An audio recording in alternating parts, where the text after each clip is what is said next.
Live from UBC Studios in Kampala. This is Good Morning Uganda.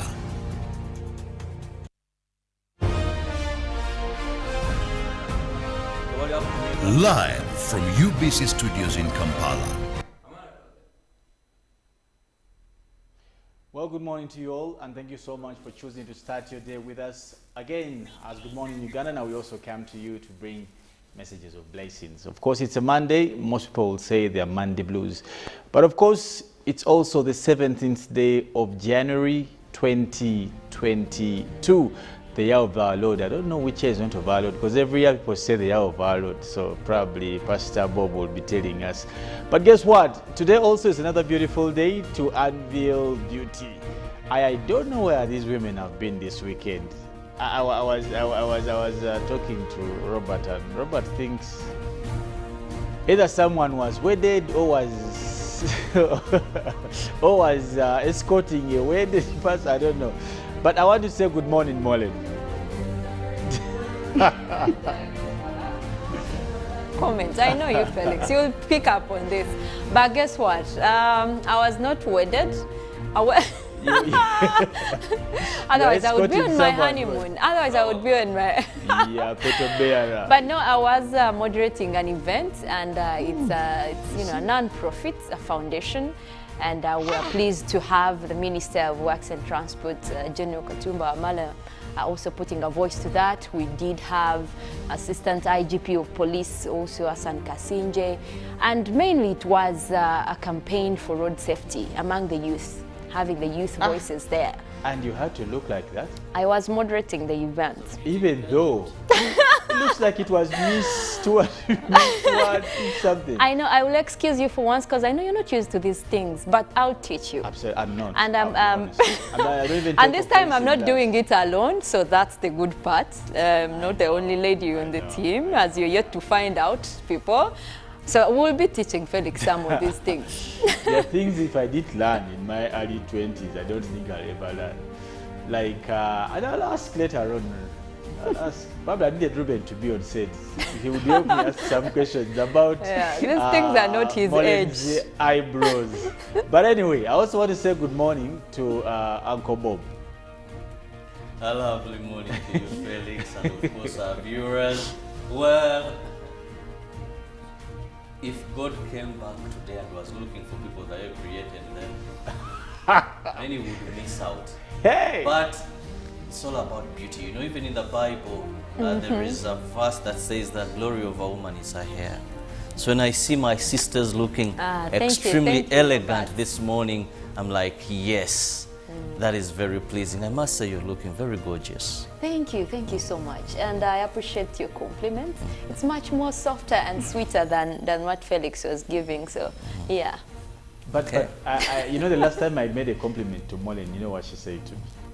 She was like, it's a fact. So now I'm worried. But what was I supposed to do? This guy told me I was beautiful, and he expected me to say thank you. I mean, what am I thanking you for? You've grown up knowing you're beautiful. Yeah, you have stated the fact. Can I say that? Okay. Well, it's now another week away from school fees. I know. As you're approaching closer to the reopening of other sectors, basically the two entertainment and the bars. So day by day, though there is some sad news about the opening, but before we get into the sad news, I want to happily welcome my, I don't know how to, my Mukuristu Munangi. I'll use that. I feel the need to kind of clap and be like, yeah. Because if I use any of those other descriptions, then how are you, Philo? I'm all right. How are you doing? I'm awesome. It's good to have you. You look like cancer. Maybe I am. Yeah. Maybe I am. Probably. How's your weekend? It was amazing. Just a few things here and there. All right, but it was good, really. I cannot complain. This morning. She looks really amazing. I don't even know why you people are actually making a big deal. I kept on avoiding her the whole morning. No, but she actually looks beautiful, and I think we need to appreciate it. When you see beauty, you need to appreciate it. Yeah, I did. Glad you're doing it. Thank you, Philo. Thank you so much. I love your eyebrows. No, these guys. Okay, thank you. So how was your weekend? What did you do? Anything particular? So it's been a minute since I actually stepped into church, okay? And no judgments, really, yes. So I decided to just take a minute and go and step into church and really just say a short prayer, considering that I was beginning a new journey. And I thought, maybe I need to say thank you, God, yeah. And really, the most of the time was for me to prepare myself. The fact that I was going to join an amazing team. Absolutely, absolutely. An amazing team of beautiful and handsome gentlemen. Hey, men are not any of those things. Let me tell you why. In fact, if someone told me that, I would start to like, this is a want from me, man. Those things are not meant to be told to men. I don't know about you, but honestly, if you're Felix, just because you rarely get them, I don't even need them. They actually happen. I don't need them. They actually happen, you know, most of the time. No, but people tell you that you're handsome. Yes, and you like it. Because it's a fact. I like when Robert says that just because Felix rarely gets them, I think he rarely gets those compliments. So we're going to take it upon ourselves now to always compliment Felix. Felix, you actually look so handsome. That Check you the need smile. that compliment every day. And you know, when you told him that Felix, you you're handsome, the way he rarely smiles, but you couldn't see the smile on. You're appreciating. So like, wherever you are there and you're supposed to tell these words to Felix, at least every morning, just encourage him, tell him I love your beard. Find something good. Look for it. Dig in deep to find something. To talk about Felix's appearance. Let me tell you, that is very positive. It is very wrong for men to start feeling about how they look or they don't look. What is wrong with that? What is wrong with that? You're a man. You're supposed to just be masculine. Now, let me tell you something, Felix. It does not take away any small sense of your masculinity just to appreciate the fact that somebody has thrown you a compliment. It doesn't really take away anything from your masculinity. I think it does. It doesn't. Just take the compliment. And, Fellas just reminded me of this member of parliament who had makeup and was on plenary and is working on himself, who said his looks tell a lot. So he's so specific about his looks. You know, Honorable Peter Sematimba? Yeah. Very specific about his looks. And he Peter washes is his face 8 times a day. 8 times a day. So it has no problem for you wanting to look good, wanting to be that person. Very, very appealing. Tell you as what, a man. I have learned over time that there's one particular, should I call it a species of human being that is supposed to be beautiful and look nice and be sharp and do what is a woman. I don't think it, who cares if Robert, I mean, look at Robert. He personally cares. That's why, He personally cares. That's why I even wonder, with due respect, how I can fall in love with, look at Robert, honestly. And I wake up one day as a man and I love Robert, and I can imagine Robert loving me. What is there to love about me? Or, I mean, Felix, you've heard about beauty lies in the hands of the beholder? It works like that. I can imagine. Imagine if the world is coming to an end and I'm saying Robert is my girlfriend. Or Robert says, anyway, I can't be. He's supposed to be the girlfriend in this case. But anyway. Which explains why the president of Uganda has chosen to take that kind of behavior out of Uganda. This is not something that we need, and well, especially as tricky. Africans. It's a bit tricky. Modernization has redefined so many things. But, well, I guess we're still sticking on our culture and our norms. But anyway, today being Monday, we also want to engage you guys into a couple of, probably share with us what and how your weekend was, anything new. Quite a couple of stories have been happening in this country. We did suddenly or sadly have some schools get banned. I hope you followed on that story, and we see at least we've lost 5 kids, 4 in one school, one young boy. It's very, very sad. These are things we didn't want to see as schools reopen. Now we're having challenges, of course, with coping with memory things. Of course, we've had a couple of accidents again during the weekend. Still a bit of criminality. And all of these things happening in the country. We pray that the people, the perpetrators of such, because on this incidents of the fires, we did, from some of the few remarks we had, they seem to be planned. Like the school, I think, where we lost 4 students, it seemed to be planned.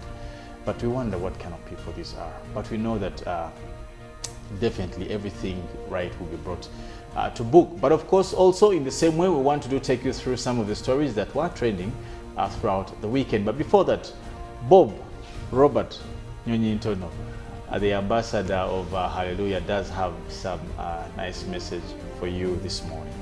And today I'm holding Hallelujah tamarind drink, one of the products of Hallelujah reflexology. You can have this or Hallelujah ginger tea. These will do you very great this morning. Yes, we know we are all excited because day by day we are moving towards the fully reopening of the economy, the two sectors. Now, what happens? This bottle I'm holding is very good at fighting hangovers. So for those that take the opaque bottle, this will do you very great. But also, it boosts your immune system. So what we need is a strong body. And how do you ensure your body is strong?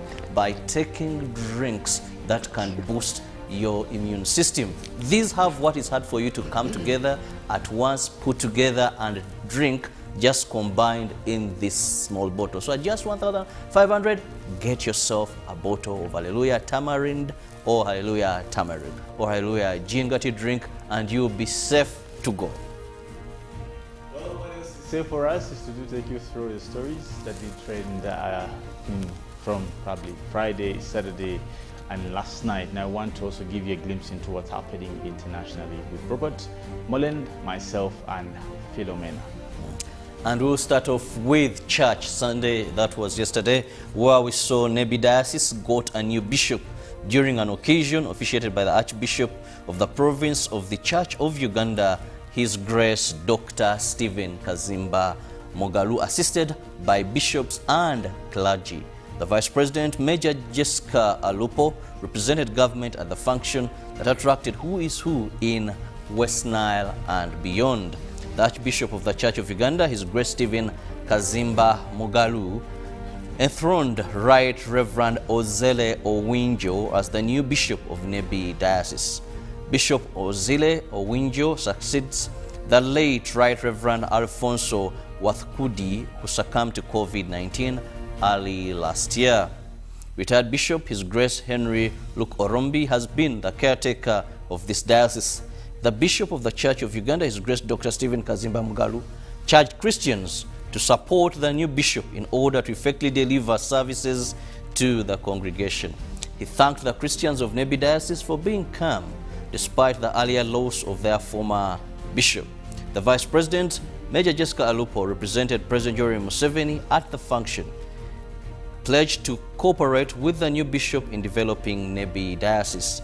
The President donated a brand new car to the new bishop as support to his work. Retired Archbishop His Grace Henry Luke Orombi thanked the new bishop for being a people-centered leader. Well, more on church. Now, the Bishop of Ankole Diocese, Right Reverend Sheldon Mwesigwa, has called upon all religious leaders in the diocese to mobilize their flock for COVID-19 vaccination. Now, Sheldon was speaking at the installation of the new Archdeacon of Kinoni Archdeaconry, said older persons should be given priority. Now, the Bishop of Ankole Diocese, the Right Reverend Dr. Sheldon Mwesigwa, says that it's now high time that all religious leaders embark on mobilization and mobilizing believers to go for COVID-19 vaccination. Now, officiating the installation of Reverend Freddie Paddy Karugaba as the new Archdeacon of Kinoni Archdeaconry in Rampara District, Sheldon said that older persons should be given priority during vaccination against COVID-19. This function also attracted area leaders, including Area Member of Parliament, Area RDC, and UBC TV's Managing Director, Winston Agaba. Now, the newly installed Archdeacon pledged to work with fellow religious leaders to foster development in the area. Rampara District Woman Member of Parliament, Molly Asimwe, commended church for not only instilling faith in the flock, but also ensuring their economic transformation. And away from church, we now move to the fire that gutted Hima Cement Factory. A team led by Engineer Flavia Wile, the Executive Secretary of the National Building Review Board, went to Hima Town Council, Kasese District, to investigate and ascertain the cause of a fire that gutted the factory. According to Engineer Flavia, investigations are continuing to ascertain the cause of the fire outbreak at the factory. A team from the National Building Review Board, led by her, visited the factory and examined the cause of the fire.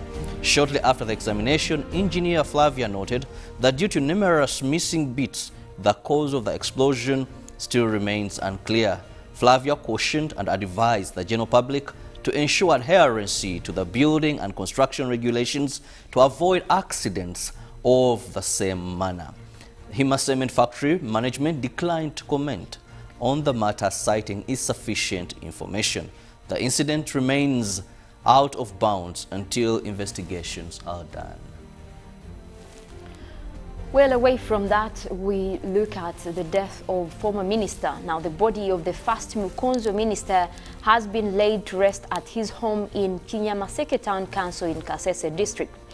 Ezron Bwambale, who died on the 5th of January 2022, was a minister in Obote I government between 1962 to 1971. He was eulogized by many political and religious leaders in Kasese district for his outstanding leadership. Now, one of the main architects of Uganda's independence has been laid to rest in Kinyamaseke, Kasese district. Now, Ezron Bwambale, who had been a member of cabinet of the independent Uganda as Minister of State for Culture and Community Development, has been described as the father of Kasese. Former Defense Minister Dr. Crispus Chiyonga, who represented government at the burial, spoke highly of Ezron Bwambale, saying that he was a celebrated politician renowned for fast-tracking growth in Kasese. Also, retired Bishop Nzebende Maskera, who also presided over the burial ceremony, challenged politicians to emulate Bwambale's humility and ensure services are brought closer to the people. The State Minister for ICT and National Guidance, Godfrey Kabyanga, also hailed the late Bwambale for having been a honest leader. Meanwhile, former Defense Minister Dr. Crispus Chiyonga also thanked the UPDF for the ongoing operations to flush the ADF rebels from DRC bushes.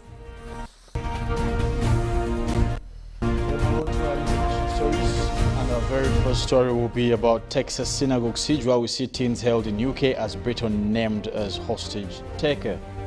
Now, 2 teenagers have been arrested in England as part of the investigation into a hostage-taking incident at the synagogue in Texas on Saturday. A British citizen, Malik Faisal Akram, 44, from Blackburn, was shot dead after a standoff with police in Colleyville. Details of the age, of the gender, and the pair arrested in South Manchester on Sunday evening were not revealed.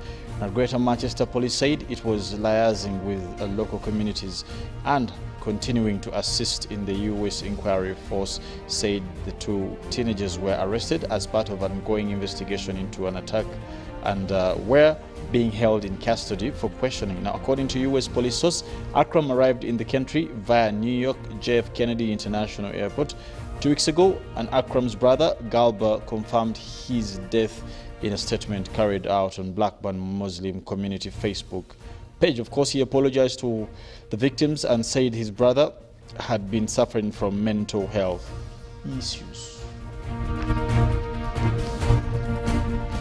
Now, still international stories. A report comes out: the poor die from COVID while the rich get richer. Now, Oxfam warns wealth of at least 10 richest men has doubled during coronavirus pandemic, stoking inequality that contributes to the deaths of at least 21,000 people each day, according to a new report released on Monday from Oxford International.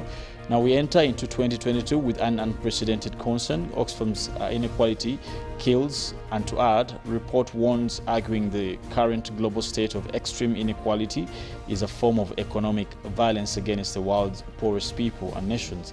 In this deeply unequal world, a structural and systematic political choices are skewed in favor of the rich and most powerful, resulting in harm to the majority of ordinary people around the world. Now, millions of people would still be alive today if they had a vaccine, but they are dead, denied a chance, while big pharmaceutical corporations continue to hold monopoly control of such technologies. Now, back to Africa, while we're looking at Abubakar Keita, ousted Mali president, dies at the age of 76. Now, the ousted president of Mali, Abraham Abubakar Keita, has died at the age of 76. Now, family and former colleagues say 2 years ago he suffered a minor stroke, but the cause of this death on Sunday was not immediately clear. Now, he died at about 9 GMT at his home in the capital, Bamako. A member of his family told the AFP news agency. Now, Mr. Keita led Mali for 7 years until 2020, when he was ousted in a coup after a huge anti-government protest over his handling of the jihadist unrest. Now, the economic crisis and disputed election also fueled the demonstration against his rule. Mr. Keita was involved in politics for more than 3 decades, serving as socialist Prime Minister from at least 1994 to 2000. Now, born to a civil servant father in the southern city of Kuitala, he went to study literature, history and international relations in Paris. He lived and worked in France for decades, including teaching at the University of Paris before returning to Mali in 1980. At first working as an advisor to the European Development Fund, he is remembered variously as a generous and incredible decisive figure by the entourage in Mali.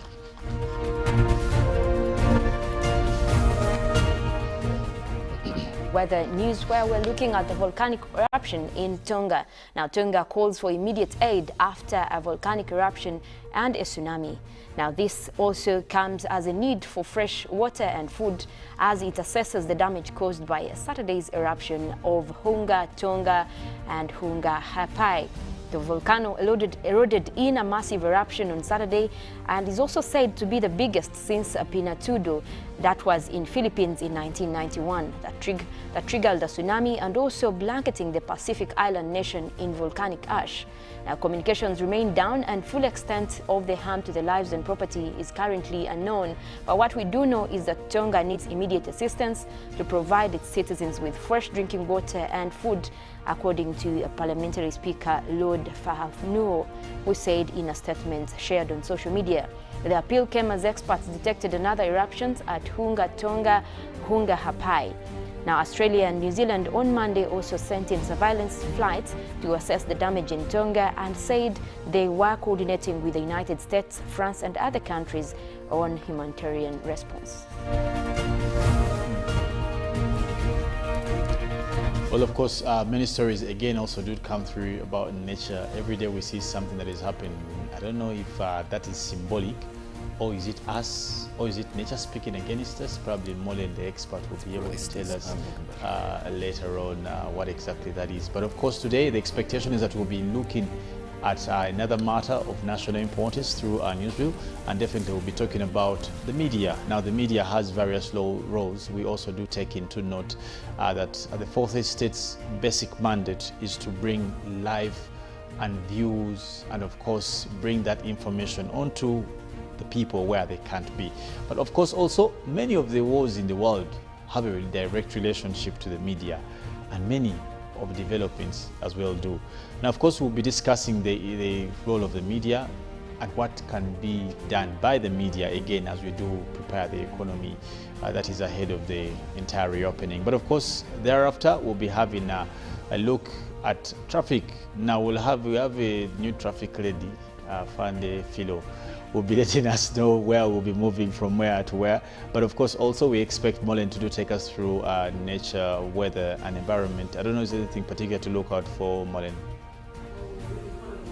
Story about the tsunami in Tonga, and so far we do know that much of Europe is actually feeling the effect, and it has been named the second biggest since 1991. We'll be following up on that story and also more on the weather that is going across Uganda. At the top of the hour of 8, Robert Kirabo Nyonyintono PK also will be coming to tell us, I don't know what we should be expecting, Robert, at the top of the hour. Well, schools reopened, but there's so much that we want to look at in the private sector.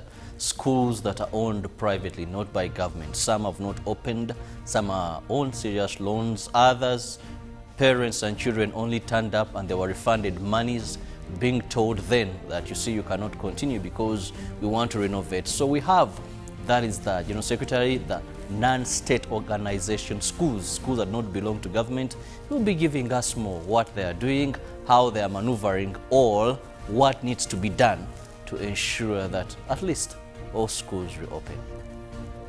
But of course, also, we do want to engage our audience with our poll question, and our poll question is... Well, today morning, we need you to share your views on the role of media in addressing post-lockdown effects. Now, you know, we've been battling with COVID-19, and of course, it pushed us under lockdown for close to actually 2 years. And as we all know that that had several effects on different categories of Ugandans. So today we would really want to hear from you. What do you think is the role of media in addressing post-lockdown effects? And you can get onto our Twitter and use the hashtag UBCGMU. And also feel free to WhatsApp us on 0709 602 592. Lovely. So as we wait for you guys to be able to answer to us, we will take a break and give you a very beautiful song. I mean, it's Monday. Some of you will be talking about Monday blues, but guess what? We want to dilute the Monday blues with some nice music. That is, and of course, that's definitely a gospel song. That is Imera. Robert is going to explain to us that song when we come back. Trust me, he loves it, and I know he's going to explain what that song means. Let's take a break. This is Good Morning Uganda.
Pick of the day on UBC, brought to you by Tulantende ku program obulamu.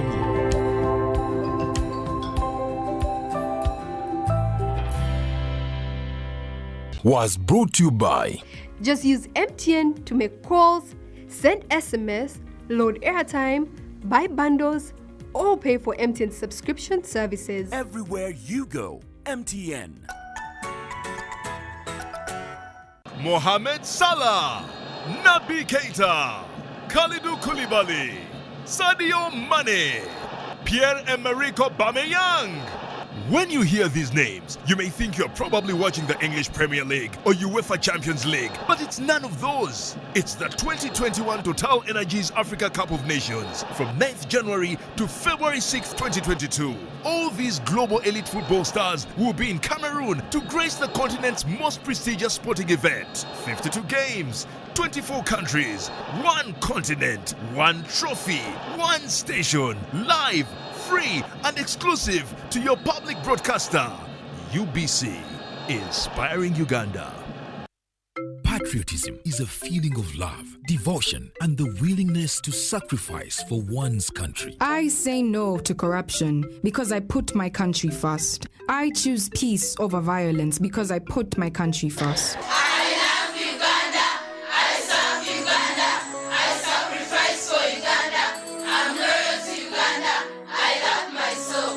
Patriotic, Uganda first. This message is brought to you by the National Secretariat for Patriotism Co Uganda, Office of the President. Live from Now Avenue in UBC Studios. This is Good Morning Uganda.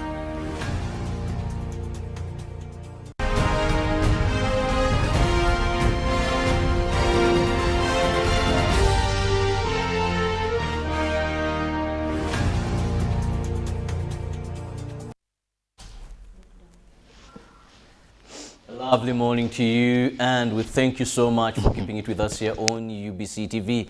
It is exactly 8 minutes past the top of the hour, which is 7 a.m. and we hope you're either on your way or you're already at your workstation and you're watching us. But also you can watch us via YouTube, so there are very many alternatives for you to keep in touch with us. And don't forget to give us your feedback on our poll question. So please make it a point that you be part of this show, participate, let's have your feedback. It is a time when we look at our newsreel, and this morning, many a times you've said the media is the fourth estate. And we all know in the journalism fraternity we have a slogan that says the pen is mightier than the sword. But also indeed, we've seen how positive the media can be and boost economic development, but also how destructive it can be at some 10 times. Because we've seen countries where they have gone to war because of irresponsible media. Now, after almost 2 years of lockdown, and the country is steadily recovering with opening up of the economy, we want to look at the role of the media in addressing post-COVID. This is a time where we are moving into another direction of boosting the economy, but what can the media do to expedite progress in this direction?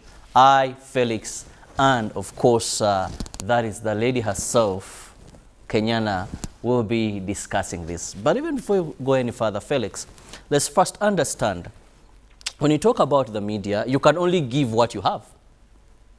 So, taking Uganda's particular case, let's first assess, even during the time of COVID-19, the importance, the relevancy of the media. His Excellency was very clear. Every time he wanted to communicate, he came to the media. How important, how relevant did the media position itself at such a time? But it would be very unfair if this whole saga of COVID and the whole issue of reopening was not directly discussed with the media. You know that since inception, even at the first announcement, I think in March 18th or something, 2020, about around that time, the media was the only forum for such breaking news. either through social media or through cast TV, traditional methods, or whatever you want to call it. And the beginning or the start of it all, again, is linked to media. Now, even now that we want to see how we get out of it, you must call on to the media. If you want to understand why the statement you said that the pen is sharper than the sword, you said? Stronger. Stronger than the sword? Okay. It's one that is subject to debate probably later on with Robert. But I will tell you as a matter of fact that the Fourth Estate is the only, or among the few, still standing essential avenues that have stayed consistently relevant throughout this whole issue of the pandemic. And the reason is simple, that they simply put you where you're not. It's as simple as that. They put you where you're not, they give you what you haven't had. But now, the information that has been put outside there for all this time of COVID, and I'll give you an example. Let's just take a trajectory to do cause analysis. For example, look at the arms of government, starting from the executive, the parliament, and the judiciary. What could they do without use of the media? And let's look at various methods of the media, whether avenues. You can look at traditional, social media, and all this. Now, we are getting into eased lockdown time by time. And already we have, at least the schools are back. There's a reopening. Now we're hoping that we go into other avenues as the president did promise. The big question is, are the people getting the right service from the media? Is the media pointing the conversations in the right directions? Is the media engaging the right people? And I can start with an example from just Good Morning Uganda. You know that at least we made it a case for us, even at inception. The kind of people you'll host on the show, are you delivering? Are you filling a gap? Because media comes in to solve or to answer a question that is of need. Where you realize a gap, you come in to fill the gap. Now, we've been having a gap of information in terms of preventing COVID-19. How has the media responded? That's basically the conversation. How has the media responded? Have we had the media put out the information, right information there? Remember, we had an election during COVID. What was the role of the media? Did the media contribute to a good election or break the election? That's for you to discuss, probably. But far from, as we do get into the reopening, do we have the right information out there? For example, answering the why, the W questions. Why? What? Who? Where? Is what the media should be doing. I cannot say that this has been appreciated by far.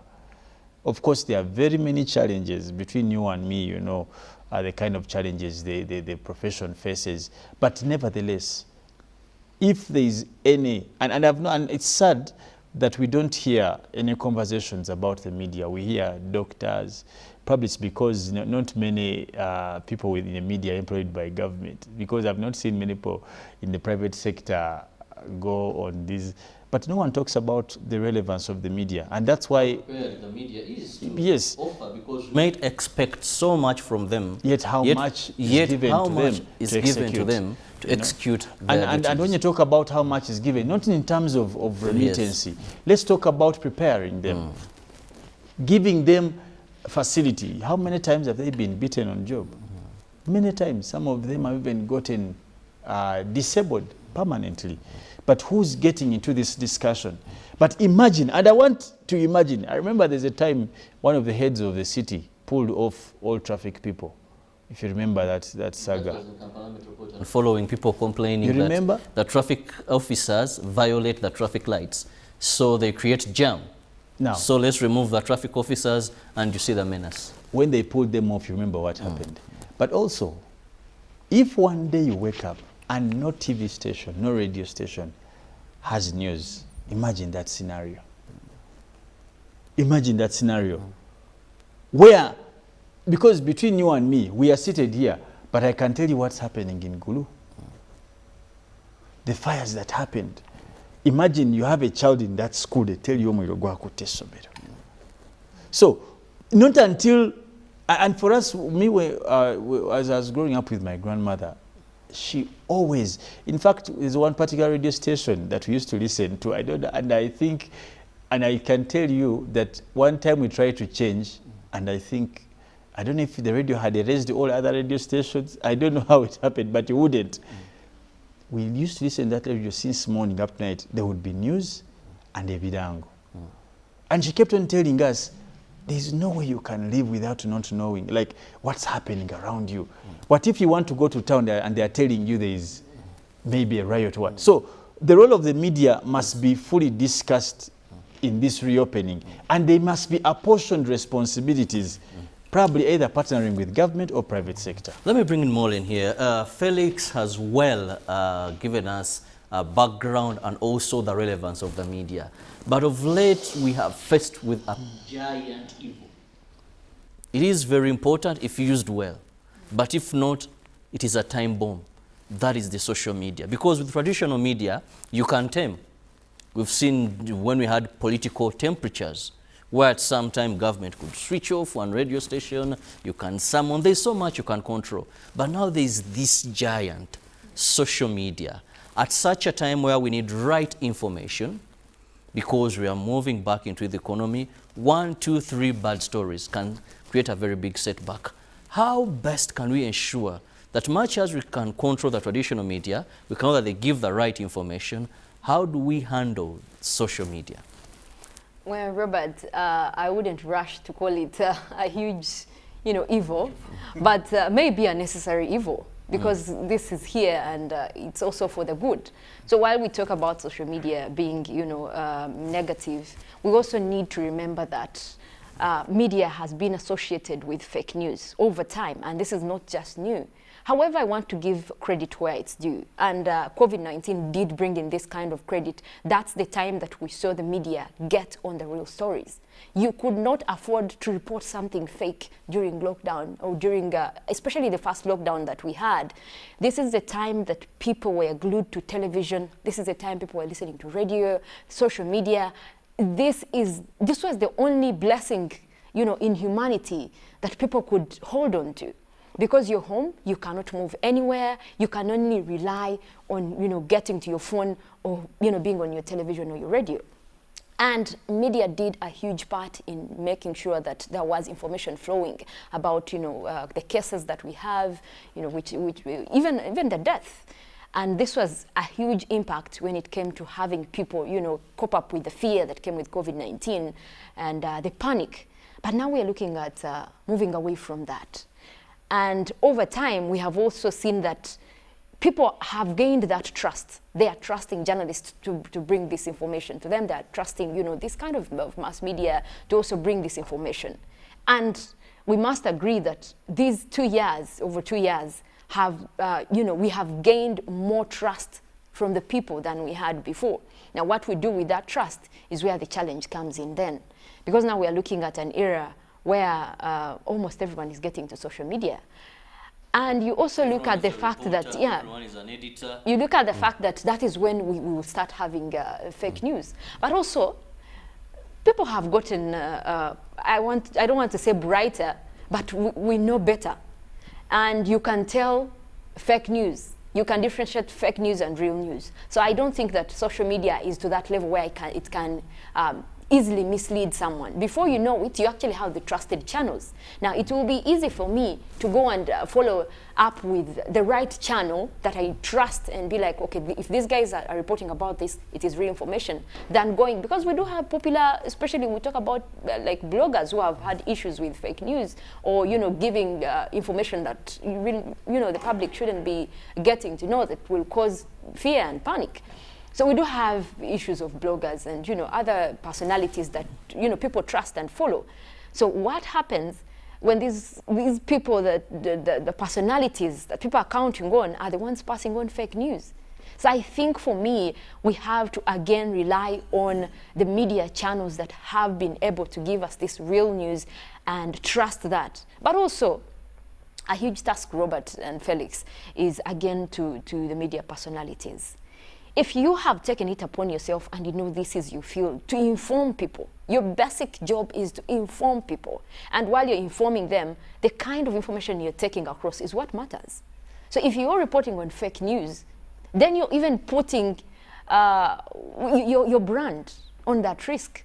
Because now people are not going to trust you when you're giving out fake news. The next time I check this channel that was giving fake news, I won't even, you know, stop to check what else they have, even if it was real news. So I think the media still has that responsibility to engage with the people. And also, we won't take out the challenge that sometimes it's the fake news that gets attention. Someone reports something negative on social media just to attract viewership or to attract that attention. And this is where the misconception is, and it's misguiding the public. By you posting about something irrelevant for the country, it's not going to help. And now we're talking about an era where we're moving away from the lockdown. What happens? Because now people are going to be out there, the bars will be open, no curfew. People will still want to check what's going on, because I could be in my area, I'm like, okay, so how are people doing? It is going to be really key and challenging for the media to actually report about events post-lockdown. And this is where our focus is right now. Very challenging. And when you talked about social media, very true. Most of the times I see this fake news or these scandalous stories. Some are even created. There's a time during the lockdown when they were reported, I don't know where they got pictures from, that an LDU had shot someone in Natete there. So I knew the owner of this channel. I tried to contact him. And you see, told me, we are at a time where we are craving for viewership, following, and all that. And I was like, but really, do you know that if this news, yes, you're going to have more people watch your channel, more people do this and do that, but at the end of the day, you're sending information that can mislead, that can jeopardize national security. And not just misleading, Robert. We also look at the impact it is. Because this could be a huge impact, even to people's behavior and, you know, psychosocial issues that we have been talking about Now, I want to bring in Felix here. Felix, how can the media do this? Because we've talked about the challenges, we've talked about the relevancy, but how can media, as we move towards recovery of this economy, how best can it move out and be an agent to do that? Well, Robert, in the first place, we must standardize the role of the media. And by standardizing, I mean that we must, first and foremost, appreciate particular channels and accreditation to who should be able to pass information out there.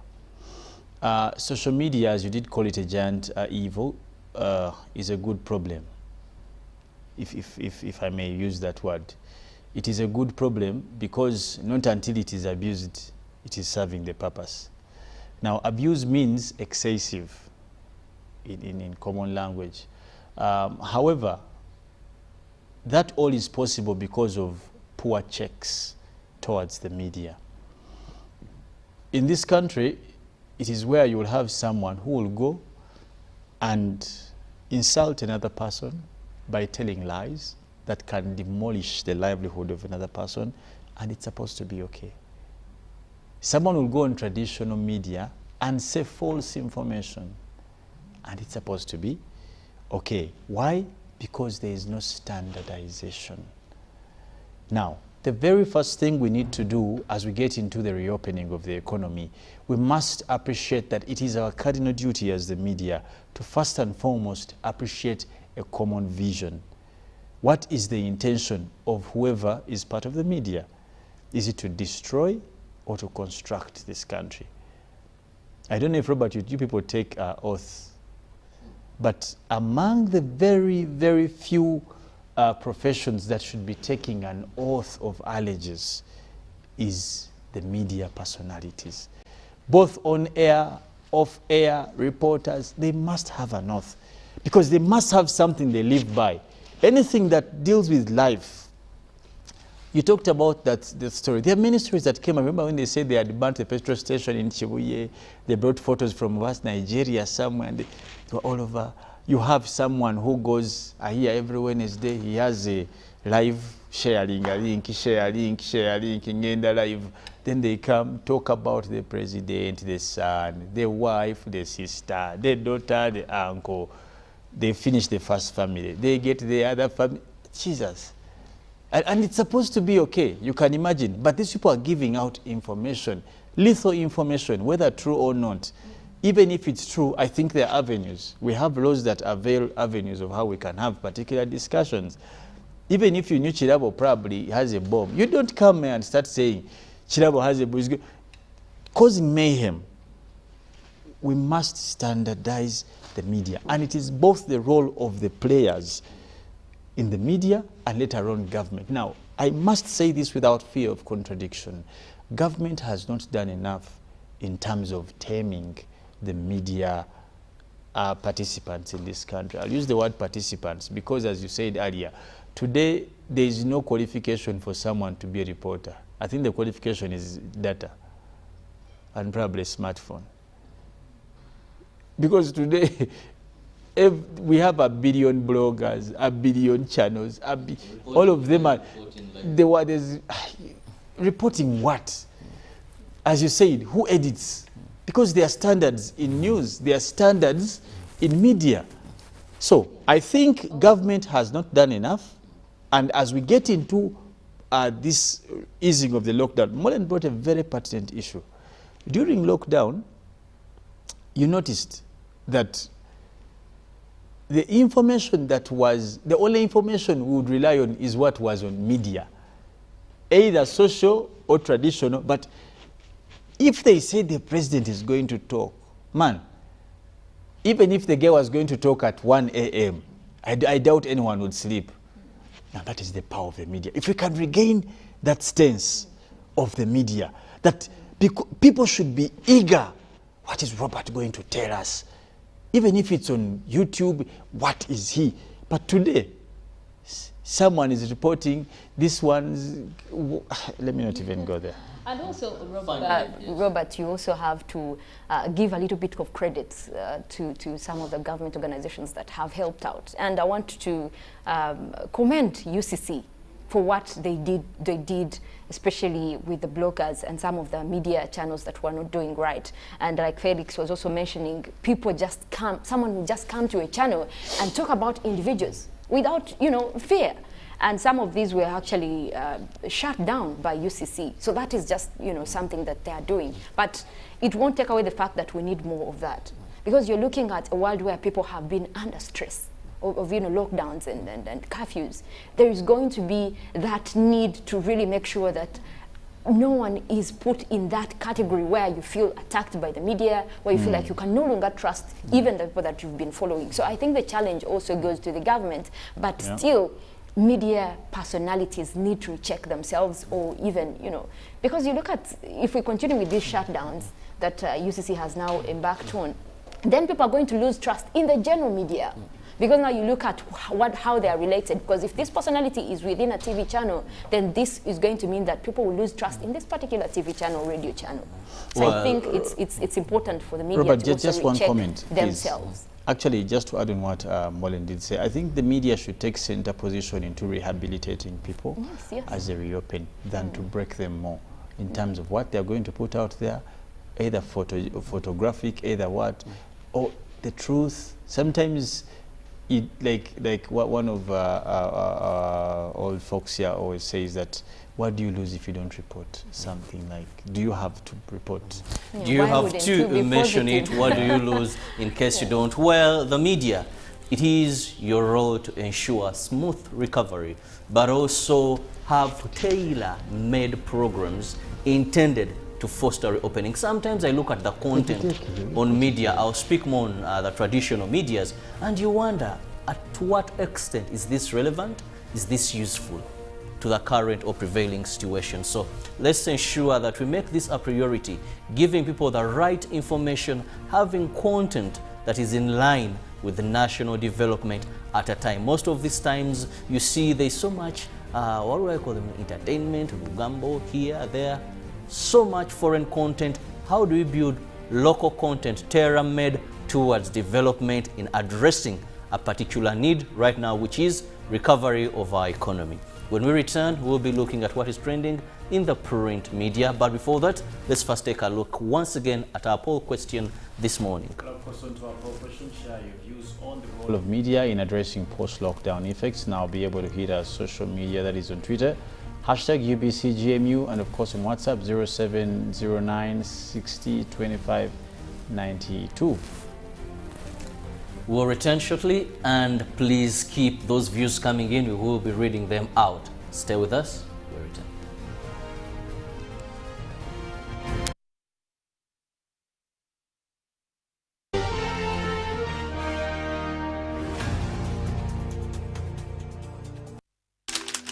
You know, you could just buy a new smartphone from anywhere in Uganda. Dial *175*94# to activate a 100% double data bonus offer on weekly or monthly bundles for 3 months. Better yet, you automatically receive free 1 GB valid for 30 days. You are hooked already, aren't you? Enjoy a 100% double data bonus from Airtel. Buy a smartphone from anywhere in Uganda and insert an Airtel SIM card. Dial *175*94# to activate a 100% data bonus offer on weekly or monthly bundles, valid for 3 months. Dial *175# and select your preferred bundle to activate a 100% data bonus offer on weekly or monthly bundles, valid for 3 months. Airtel, the smartphone network. When you talk about our motherland Uganda, the Pearl of Africa, you cannot fail to smile because of the smile that fills the faces of the citizens. Our nice good weather and nature that sustains us all, that enables us all to continue each in their own way because we are all different even according to each individual's work. But what joins us to become one person is the sweetness from the flavored drink Alleluia Jingati drink and Alleluia Tamarind drink. The flavor that quenches your thirst while at the same time treating and healing your body because it is 100% natural. Enjoy the drink that has got the tamarind juice in it. Made by Alleluia Reflexology, Healthy Solutions and Nutritional Research Center Limited. Get yourself a bottle of Alleluia from all shops around. Transact and win money after money with Airtel Money. 1.5 billion shillings in cash prizes up for grabs. I'm Nkunda Martin, a student of Chambogo University. I've been a lucky winner of 10 million Ugandan shillings, and I'm really excited as I'm ending this year with all that lots of money. Guys, it's real. Just dial *185#. The more you transact, the higher your chances of winning. Airtel Money. Instant, secure, borderless. Raising voices. I feel happy when my father spends time with me. I hope all fathers will like my father. I want my father to reach out to all fathers. He knows how important it is to be a good father. I promise to help my father inspire other fathers to change.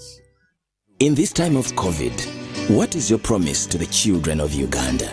Because a violence-free childhood is everyone's right. Raising voices. Enjoy convenience today with Airtel Money School Pay. Dial *185#. Select option 6, school fees. Select option 2, school pay. Select option 1, pay fees.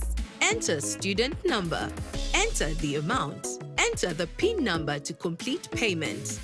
Beat the back-to-school hustle today. Pay school fees conveniently using Airtel Money. Airtel Money. Instant, secure, borderless. Mohamed Salah, Naby Keita, Kalidou Sadio Mane, Pierre-Emerick Aubameyang.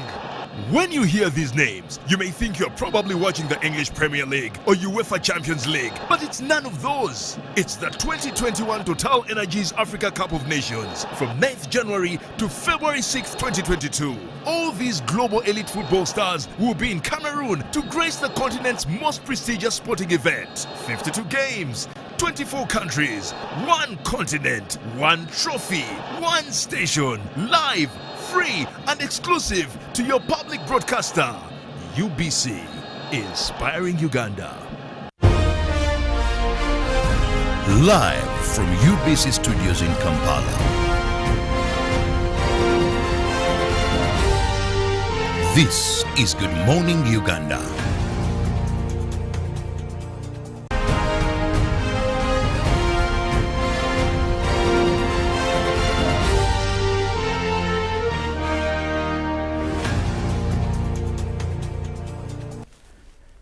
It is a cold morning in. However, we're here to ensure that you're well versed with what is happening, and that is our mandate. It is our pledge to you that every morning we make sure you're well versed with the happenings and topics that will shape the daily conversations. Now here we are coming to you with what is happening in the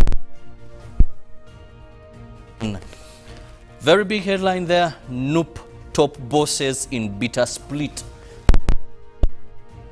Mpuga of betrayal. Still the new vision, Nebi Diocese gets new bishop there. That is tragedy. New details on Kawempe school fire. Government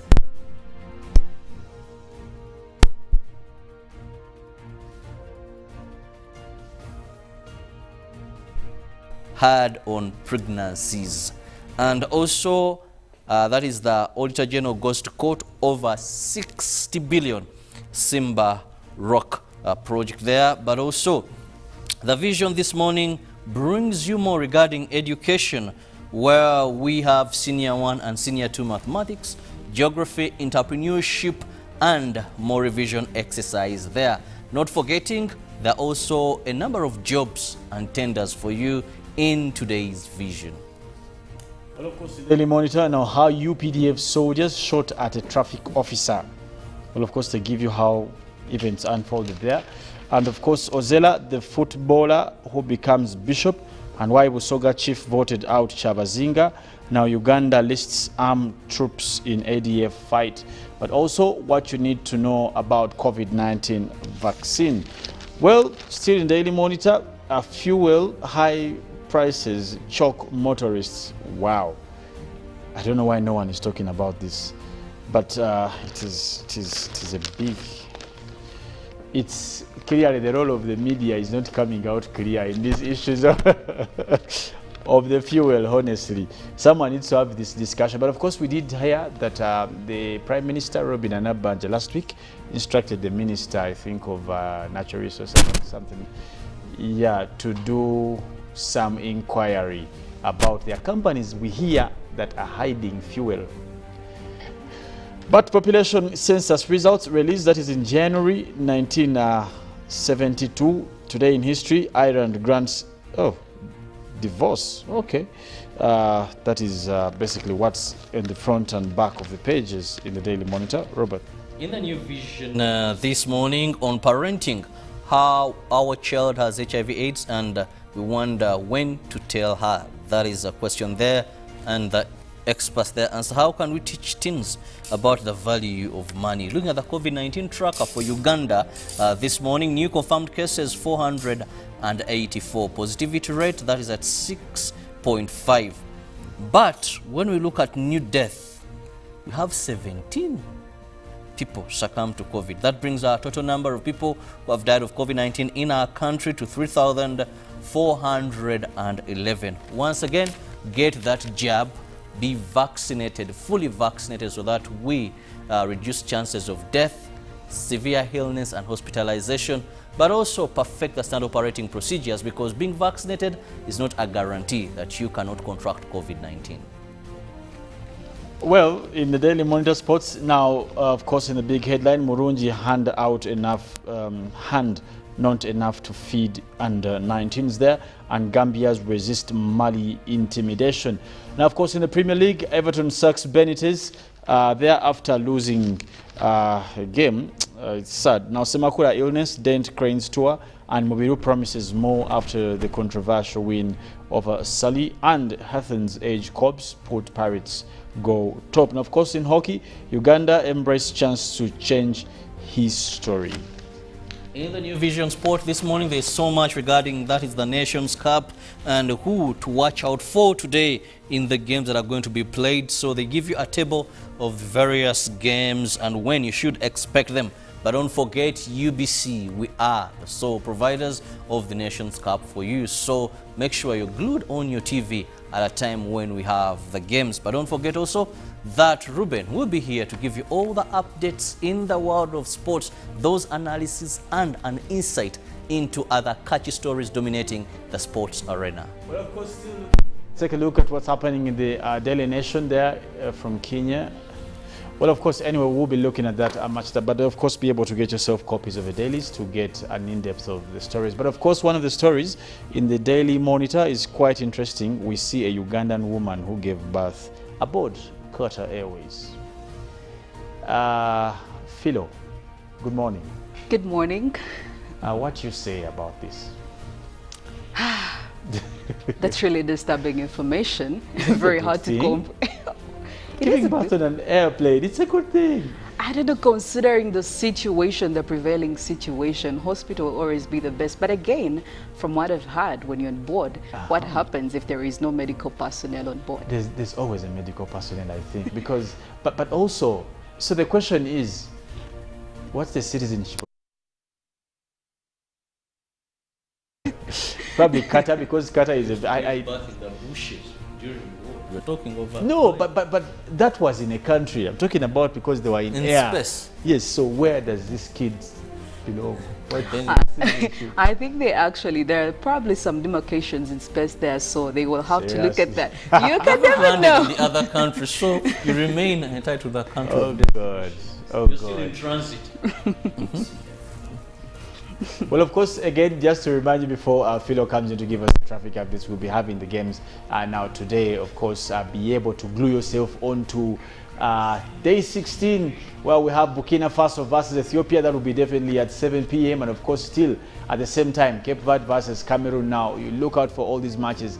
We'll be finding a way to air both of them probably. That will be giving you, of course, as the day goes by, on which channel you'll be looking out for which game. But we know, as a matter of fact, we'll have our big team back in studio giving you analyses and, of course, commentary about all the games and, of course, what's happening around that tournament.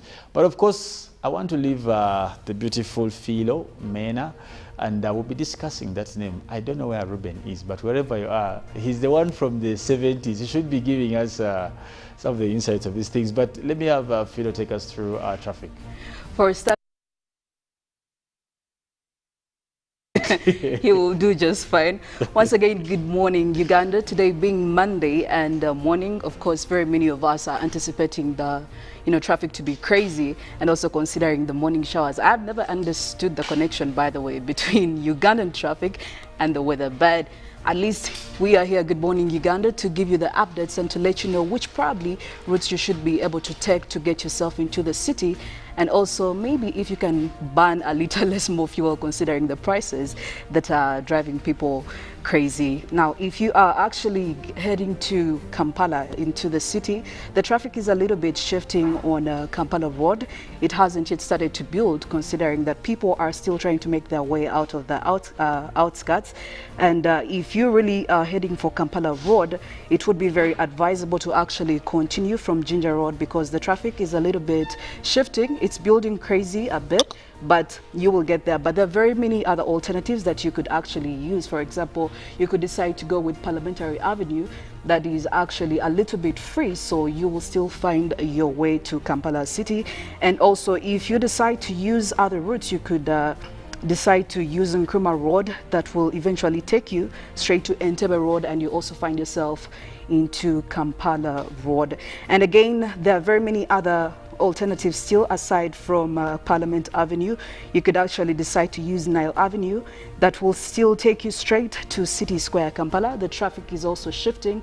It will start to build as you get close, but it will still shift, so you don't really have to worry about that. Now, as you approach Nakasero Road, it's also very important to notice that it will build a little bit, but again, that shouldn't really scare you away from using that route. And you find yourself getting into Speak Road, which is actually very free, so that is also another alternative that you could use to get yourself to City Square, Kampala, and eventually you get to Kampala Road.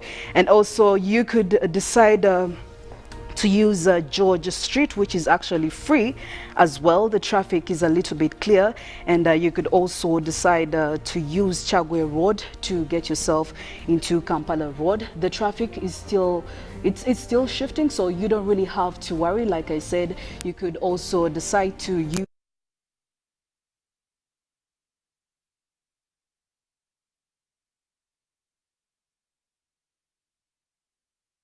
trying to find a way from home, because I've seen also people complaining what is happening. But you don't have to worry about the city center because people are still trying to which is yes, the traffic is building up a little, but that shouldn't also scare you away.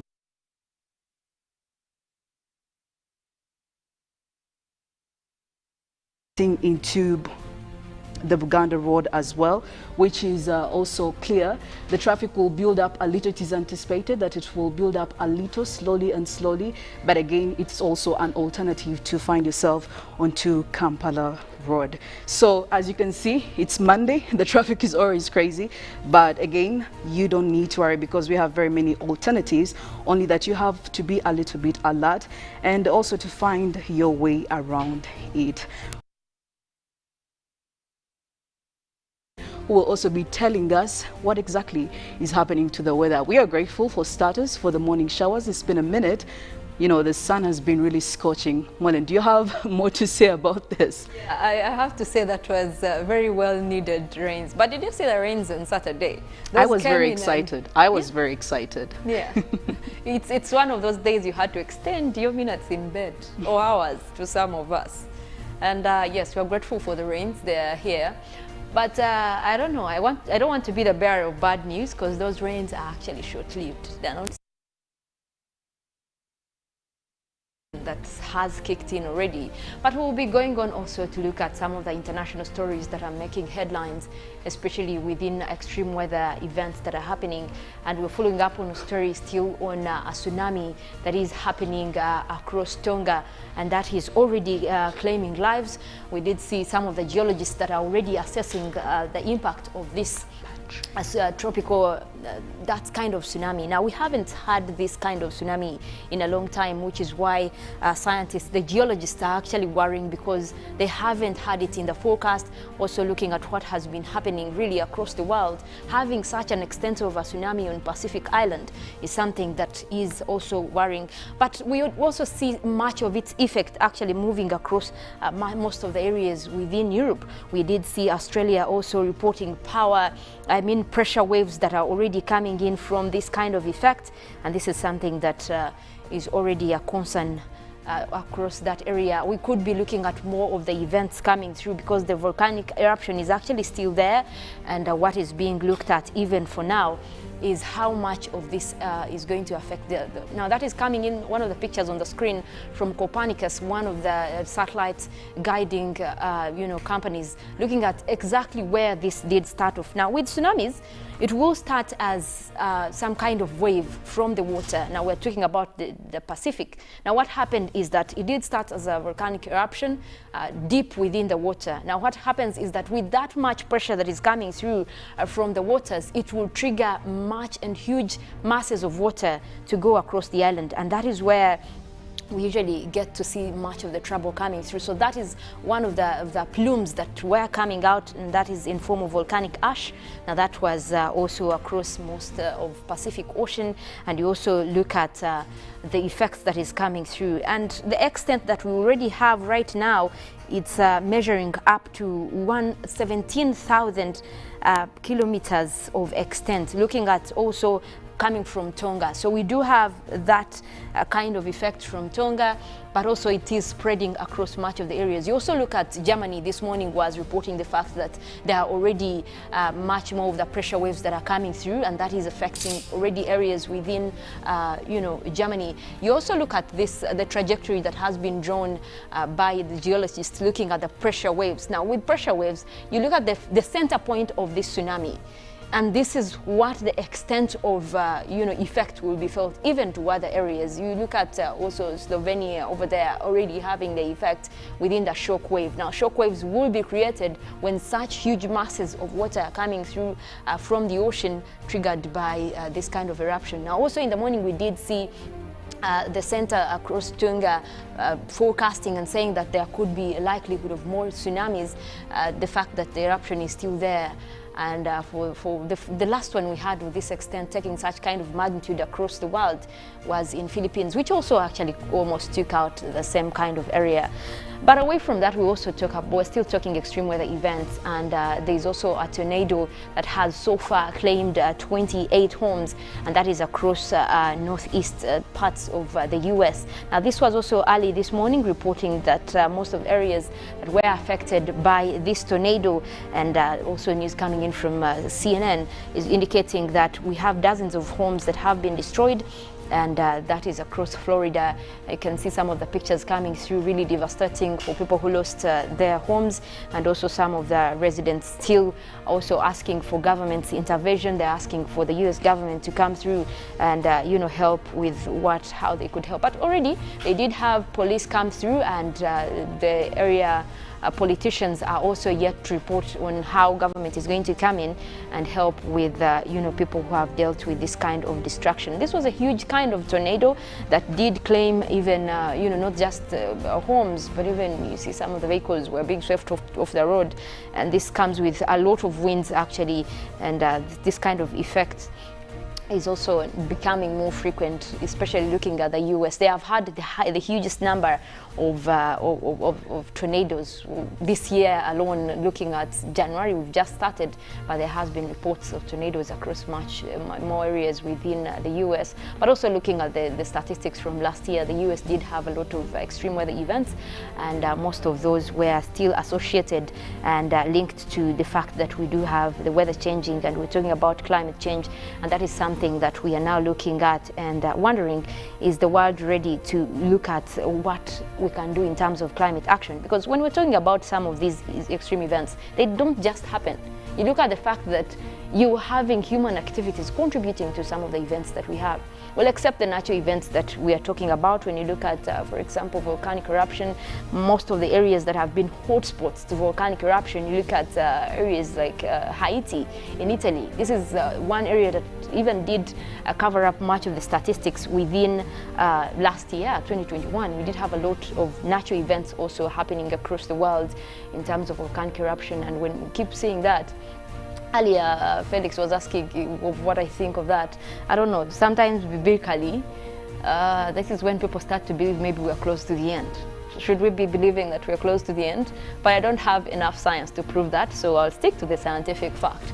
But talking of which, the science that we have this morning across Uganda, I want to tap into your satellites that are over the country for this morning, looking at much of cloudy weather actually covering the country this morning. This is some good news, because we have had at least warm weather for most of the areas across Uganda. And this morning, looking at what we have, look at that system over Kampala in deep red and orange colors. Now that is indicating quite a cloudy system that will be also, actually did start off with those rains that we had in the morning. That is the system that was bringing us those rains, and it's already still there. You look at the fact that it's also moving westward, so that means much of central western Lake Victoria Basin already having those rains across parts of Masaka, Sembabule, Rengo. That area is going to have to be dealing with most of those rainy conditions as the morning progresses. But the system is actually spreading across the country. It looks like those rain-bearing clouds are actually widespread across the country. That is what is bringing us those rains this morning. Take a look at Midwestern Uganda as you head towards Masindi, also having those rains. Hoima as well, where you see the deep red colors, and orange especially is where we do have rains even as we speak. We started off the morning areas of also Mbale, that is across Mount Elgon Highland. We do have those rains, but much of the good news comes through actually across Karamoja. Now this area, even while we were having those Saturday rains, we didn't have much across the Karamoja region, but look at the clouds that are starting to develop. This is most likely to also bring us those rains, and did start off earlier, by the way, also across Karamoja, Moroto, Kabong there was a little bit of rains as the morning came through. But even as we speak, that cloud is still there, and likely we could be looking at more rains across that area. We also look at Padel, that is central northern Uganda, that is starting to build up. Rains expected over there as well. Now basically it's a good morning. I don't know, it's kind of a pleasant morning. But we'll go ahead and take a look into our forecast for this morning that is coming in from Uganda National Meteorological Authority, and take a look at the weather that we're expecting for this morning, and also in terms of temperatures. But I can tell you, with this kind of cloud and weather, we're expecting temperatures to go a little bit down. We've been talking about the upper 20s and the 30s for different areas of the country, but when we see such a rainy system, I'm telling you, we are in the 20s now. We're going down. So just for today, you can have that warm jacket. But well, the forecast coming in across central part of Lake Victoria Basin, we have Mukono, Kampala, Entebbe, Wakiso.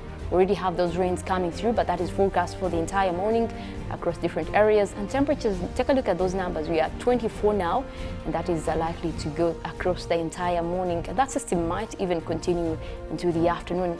We take a look at central northern Uganda, where we have the Jumani, Gulu, Kitgum, and Padel. We're forecasting those light rains already. We have clouds developing, and that will be bringing us rains also at 26 degrees centigrade, although later in the afternoon we might see a clearing trend across that area. Then we also take a look at the eastern part of central, where we have Wobulenzi, Ruero, Bururi, Nakaseke, Nakasongola is in that category as well. We are forecasting light rains, and those are also starting off at 26 degrees centigrade. Quite a pleasant morning. We do expect that system to continue into the afternoon. So if you're headed over there or around there, do expect those rains throughout much of your day. Now you look at eastern Uganda, where we have Soroti, Katakwi, Amuria, and Kumi, also forecasting those rains again. Looks like that system is really spreading, bringing us rains across much of the area, starting off at a cool 25. Also, that is likely to clear up as the day progresses. In the eastern parts of Lake Victoria, we do have Tororo, Busia, Iganga, and Jinja.